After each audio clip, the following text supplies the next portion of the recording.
Hello，大家好，我係馬蹄。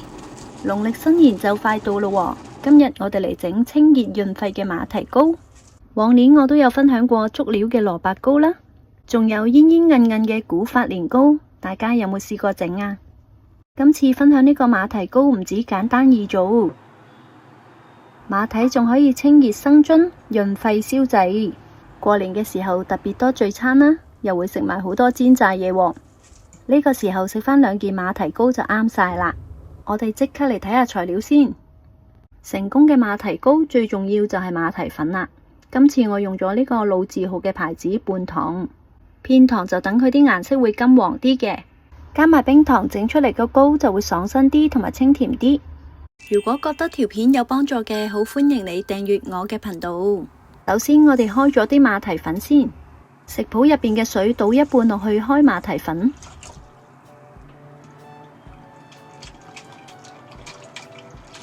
搞到佢溶晒之後，一定要過一過篩，因為馬蹄粉好大粒啦，有啲可能未攪溶，同埋會有少少雜質嘅。過咗篩之後，擺埋一邊備用。跟住將剩低一半嘅水愛嚟煮糖，開個細火，由得佢慢慢煮啦。呢個時候我哋去準備馬蹄先。馬蹄最好就買呢啲新鮮啲嘅，買返嚟自己批皮，但係好多時會有爛嘅，最好就係預多幾粒啦。用啲粟粉搓下佢，洗乾淨晒出邊嗰啲泥。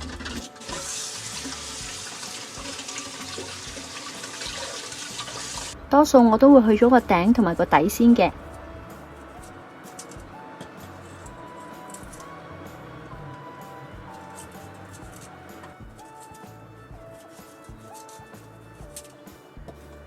跟住我會用刨皮刀刨乾淨晒啲皮。見到佢有啲黑色嘅，可以咁樣撩起佢，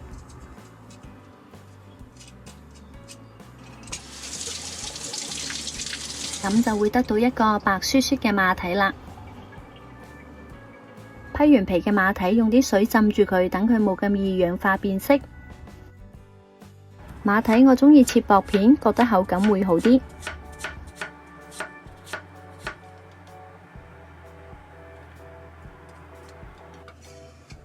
面頭如果想整少少裝飾嘅，可以好似我咁樣，首先將馬蹄打橫咁樣切片，跟住攞出呢個有花嘅印模，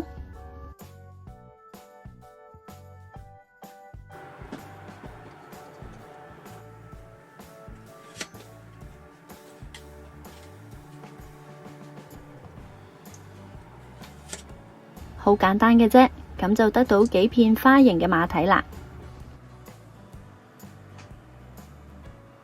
印咗出嚟嗰啲邊，當然我哋唔會嘥啦。份量唔多，好快脆就搞掂噶啦。返嚟呢度，見糖都溶晒啦。睇返頭先開好嘅馬蹄粉，好快脆，佢就變咗有分層，所以用之前記得要攪返勻佢啊。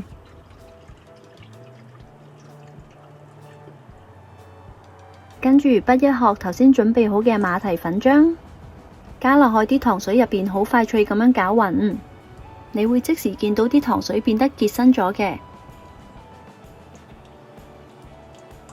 我哋再滗多一湯殼，等佢再結身多少少。全程都係開最細火嘅。見到佢變成咁樣，好似湯羹嘅狀態就差唔多啦。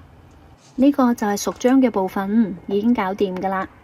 跟住將佢倒入去頭先剩低嘅馬蹄粉入邊，一邊倒一邊好快脆咁樣攪勻。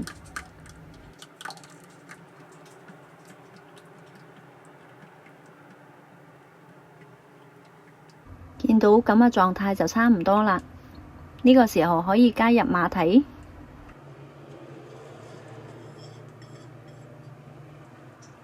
撈勻就可以倒入個模嗰度蒸噶啦。我就最鍾意用呢啲方形嘅錫紙模，長方形嘅模切出嚟比較工整啲。倒晒啲粉漿落去之後，將印好嘅馬蹄花擺面頭，蒸馬蹄糕嘅盤亦都唔使搽油，因為啲糕比較爽身，佢唔會黐住個模嘅。如果大量生產嘅時候有蒸焗爐幫手，真係方便好多啊！睇下，就算分兩層，最少可以擺到6底糕，甚至用埋最下邊呢一層。總之唔好塞住個去水位就得㗎喇。咁多底糕，如果用明火嘅話，真係蒸到天荒地老啊！將調校好嘅粉漿擺落蒸焗爐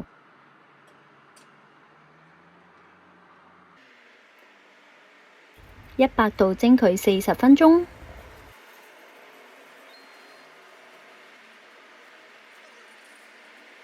話咁快，我哋嘅馬蹄糕就蒸完咯喎，係咪好簡單呢？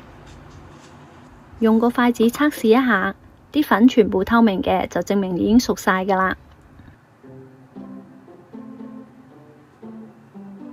睇下，啱啱蒸完嘅糕係晶瑩剔透嘅，啲馬蹄好均勻咁分佈喺啲糕入邊。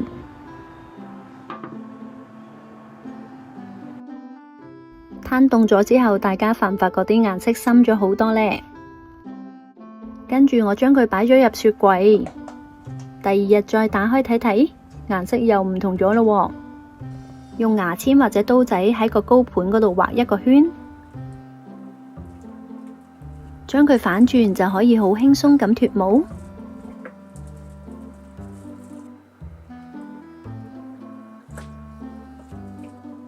睇下。軟腍 Q 彈，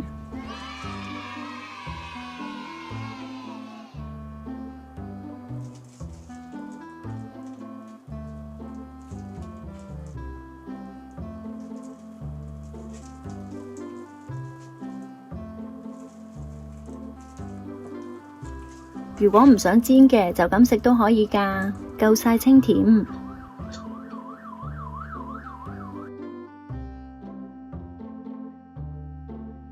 如果想香啲嘅，可以將佢煎到焦黃色，見唔見到煎就會變得透明咗呢？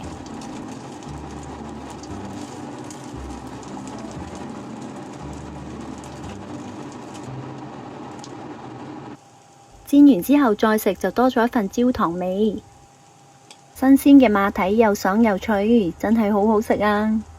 黃金馬蹄糕好食又健康，大家都試下。喺度同大家拜個早年先，祝大家步步高升，財源滾滾來。鍾意我分享嘅朋友請訂閱我嘅頻道，開埋隔籬個鐘仔就唔會錯過我嘅新片分享啦。你嘅支持係我拍片嘅動力，下次見。